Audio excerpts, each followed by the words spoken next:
Well, Lesotho's Prime Minister Moeketsi Majoro says it's critical for Lesotho to visit South Africa to maintain good neighbourly relations. He says some of the critical issues discussed with Ramaphosa include cross-border trade and health concerns. It was therefore important and critical on our part to move quickly to pay a visit to the President Ramaphosa, to begin our work on improving our relations. You can appreciate the importance of this.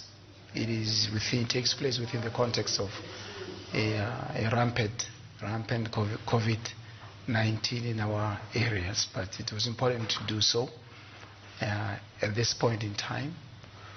We have discussed a number of areas, but more importantly, cooperation on COVID and COVID-related issues, including not just the medical, clinical side, but also the impact of the mitigation.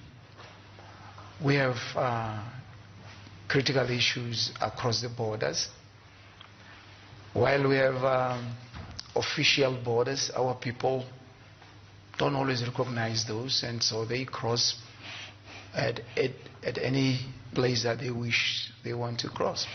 And this has a bearing on our ability to control infections in both sides. We needed to deal with that. There are many issues touching on trade between the two countries, movement of labor between the countries that need to be addressed. And I'm very happy that Mr. President has agreed that we deploy our ministers as quickly as possible to engage on these issues. All right, for more analysis on this, I'm now joined by Siabeniza, Executive Director at Political Economy, Southern Africa. So good afternoon. Thank you very much for joining us. Ultimately, let's look at the timing of this meeting between the two states. Earlier on, Mr. Majoro cited, issues of trade as well as health concerns. But why is it important that Lesotho's Prime Minister comes to South Africa now?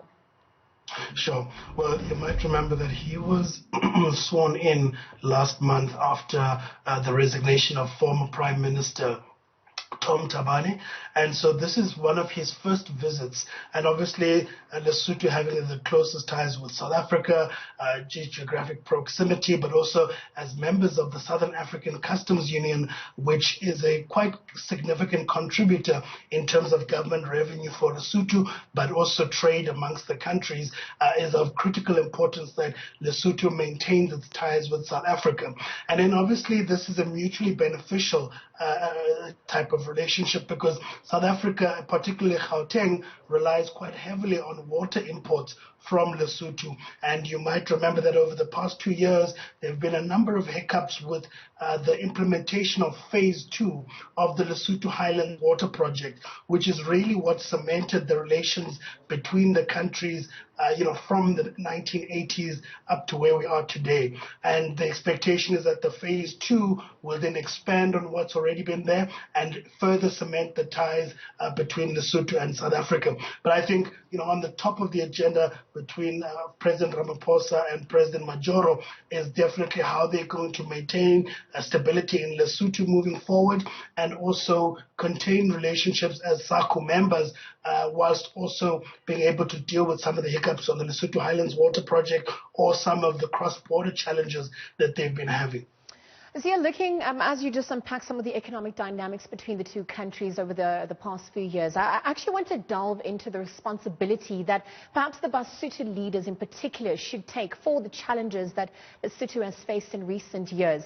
If we look at the issues of the high HIV and AIDS prevalence, you've also got issues of poverty, unemployment, not to mention some of the environmental degradation issues as well. Walk us through what the leadership's responsibility is at such a time as this. Sure. I think the greatest responsibility now is trying to find a sort of a meeting point in order to implement some of the recommendations that came out of SADC. The challenge before was that there were difficulties of implementing the resolutions come about because of the fluidity amongst the parties.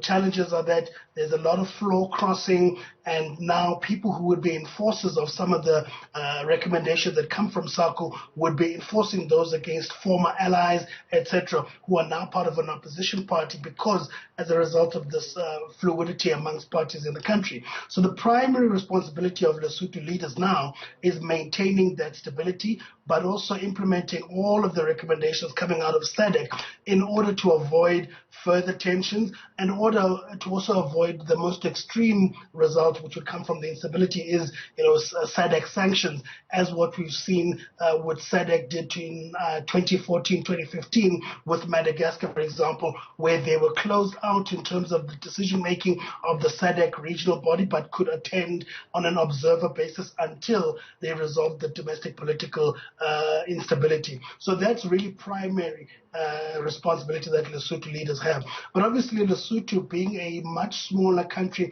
that can almost be seen as an appendage, with all respect, of South Africa, is an economy that depends quite heavily on South Africa's economy. So, when there's prosperity in South Africa, that prosperity makes its way to Lesotho. And, given the high unemployment and low growth environment we're in South Africa, that has also had a negative impact on Lesotho to the extent that they're also sitting with high levels of unemployment and, slow growth and a difficult real economic environment, which is what again ignites those political tensions. And so apart from maintaining the stability and implementing SADC recommendations, they need to also find a way to chart the economic recovery that obviously depends on South Africa recovering, which will then have spillovers to most of the SACU member states in the region. So citing stability and SADC recommendation implementation as one of the key agendas for the incoming leadership. I mean, looking at the former Prime Minister, Mr. Thabane at large, also made the same promises when he took over, promised to listen to SADC as well, bring stability to Lesotho. I mean, now that there is a new Prime Minister making the same promises, I mean, ultimately what has changed, and where does that issue of trust come in as well? Yes, the instability has been quite difficult in Lesotho, even leading to high-level assassinations, and even now what former Prime Minister Tom Thabane has been embroiled in terms of a murder for hire against his former or his ex-wife. There's a whole part of this whole high-level political instability game that has been played.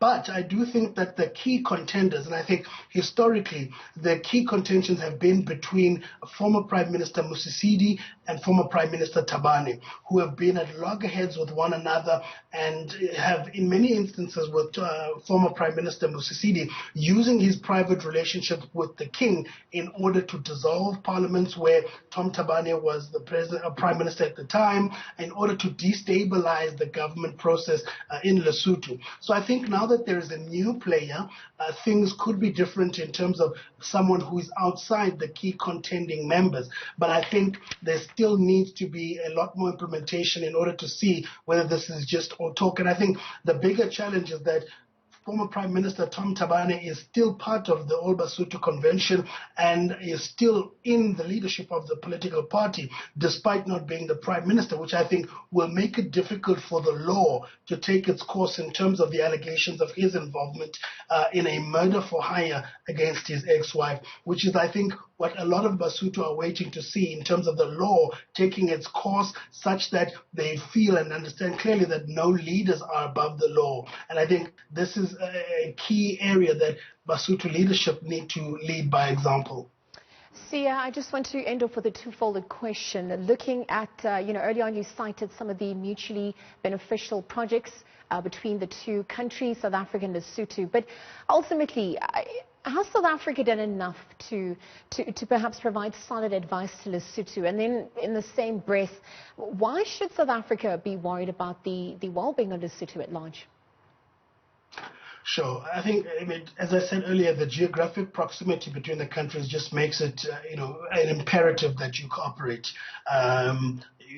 Lesotho being pretty much located in South Africa or along the borders of South Africa, and very close relations with the Free State and Lesotho as a country, are very porous borders. As a result also of the Southern African Customs Union, which is enabling trade and is intended to liberalize trade and border controls amongst the countries. And so really the cooperation is a matter of imperative. I don't think, though, that South Africa has played a critical role. I think the role we've played in the Lesotho conflict is similar to the poor role we played in the Zimbabwean conflict, particularly during the years of former President Thabo Mbeki, who had this notion of silent diplomacy, which never really allowed SADC and the whole neighboring community of countries to actually call Zimbabwean leaders into account, to actually resolve the political tension. I think a similar thing is playing out in the case of Lesotho. Other countries in the region, for example, as I spoke earlier about Madagascar, who was excluded from SADC for a period of about a year and a half, had actually had to face the political tensions, resolve them, and implement democratic elections and fix all of the internal political challenges in order to resume their membership in the SADC community. And I think that was a critical role in enabling sustainable political stability in the country. And I think to date, Madagascar shows quite relatively high level of stability from where we came from in 2014, 2015. And I think, so South Africa's role in Lesotho needs to be much more proactive.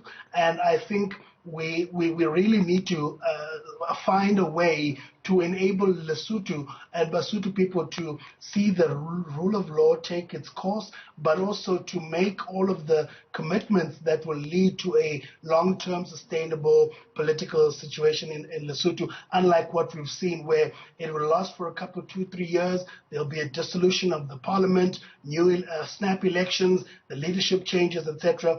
And this has created a kind of political fatigue also for the Basotho civilians. And so we need to actually enable more sustainable political commitments from the part of the Lesotho leadership. All right, Sia Beniza, let's leave it there. Thank you very much for joining us. Political economy of Southern Africa. Just unpacking the relations between South Africa and Lesotho. Obviously, the Mountain Kingdom has, been under quite a lot of political instability for quite some years now.